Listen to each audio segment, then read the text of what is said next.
Alright, what's up there people? 100 Spoke Riders here. Last night was pretty hectic. Mission accomplished. We got the air compressor anchored to the concrete in its permanent position. As long as I'm here, that's where that air compressor will be. Last night got a little hectic running back and forth to the hardware store. I end up having to buy this hammer drill. I will do a long-term review on this. I want to use it a few more times and not base my judgment off of last night, but it definitely came in handy. And that hammer drill came with a Makita 4.5-inch angle grinder. The part number is GA4530. Now, before I talk about this Makita angle grinder, I'm not going to use this as a replacement.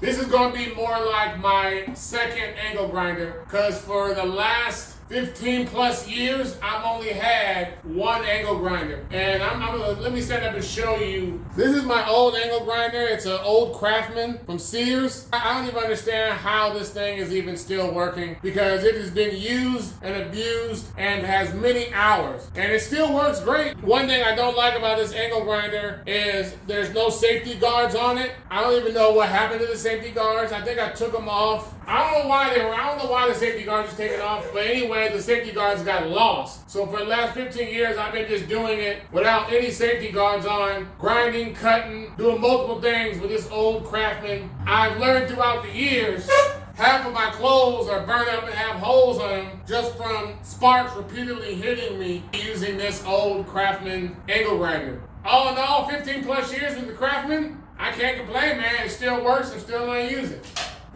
But this one here, the Makita, I'm curious to see how this one compares. I'm sure because it came free with the hammer drill, I'm sure it's not the best one in their lineup as far as angle grinders go. Let me see, I'm just trying to take everything out of the box. And it comes with a little tool. Okay, that's cool. Looks like it just comes with a handle, the angle grinder itself, the handle, the safety guard, a tool.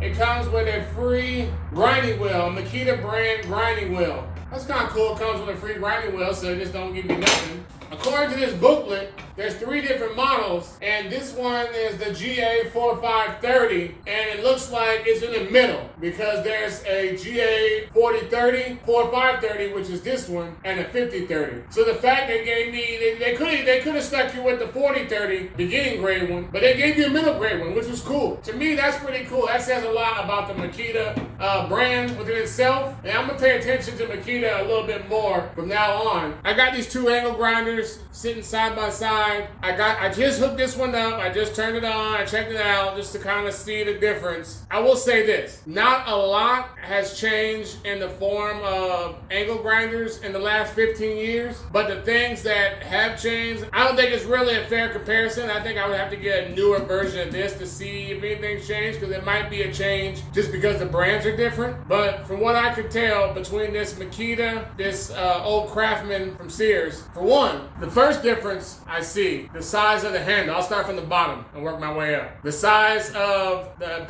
main body of it. This one, the Makita's a lot smaller. This one's a lot rounder. As you can see, I can't really touch my fingers around it. This one's, I still can't touch my fingers. It's a little bit closer. I think this Makita would be better when I have gloves on, because, you know, we have gloves on, you're a little bit thicker. So the closer you can get to palming it in one hand, the better off you'll be. Another thing I noticed about these two, I'm trying to be careful because they're both plugged up. I'm not sure if I like it or not yet, but the handle, the side handles, the Makita side handle is kind of angled. It's sitting at an angle, where this one's kind of straight up and down, or straight like this. This one's kind of more at an angle. I'm not sure if that's a good thing or a bad thing yet. I haven't really used it to grind or cut any metal yet, so we'll see how that comes into play. But it is different. It is neat, you know, just to have just a different angle, which I think is pretty cool. We'll see if I like it or not, because there has been times where this has gotten in the way, and I kind of wish it was off to the side. So we'll see if that comes into play. The major difference though with these two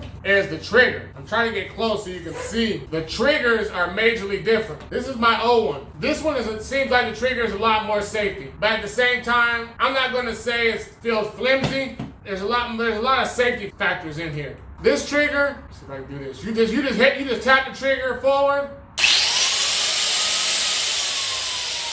It's on. You know, there's no safety with that. If it's just plugged up and that handling on there, and you lay this down, and it hits a screwdriver or something and bumps that on, watch out, cause it's gonna take off on you. Yes, it's dangerous, but you know, this trigger feels like, this trigger's been lasted 15 years. I don't think it's gonna break no time soon. This trigger does feel a lot sturdier than this trigger. You'll see when I turn this one on, this grinder is a lot more quieter. Now this trigger here has like a little safety mechanism. At first I thought it was something wrong when it was loose, but it's not. It's made to where you can't really bump it. You can't really push it. It's not gonna accidentally come on. You gotta press down on it and then slide it forward.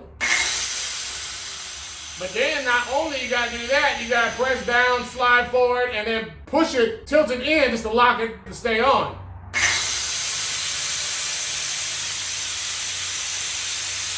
So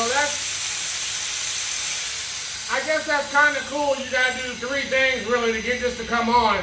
Rather than this one almost has a hairpin trigger. You drop it the wrong way to kick on you. So this is more safe. Hopefully this trigger, all this 3-stage safety stuff won't result in a broken trigger in the near future, but only time will tell. I don't know, it's cool, I guess, to have just something different I gotta get used to, you know? I'm not gonna say it's a good thing, it's a bad thing. I'm just gonna say it's something I gotta get used to. Now, I know I've seen some other angle grinders where the trigger's like right here. I'll probably try to get one of them next. There you have it, people. I'll let you know. Like I say, I'll start doing long-term tool reviews once I use some of this stuff. But for now, I'm definitely happy with my brand new Makita angle grinder. All right, people.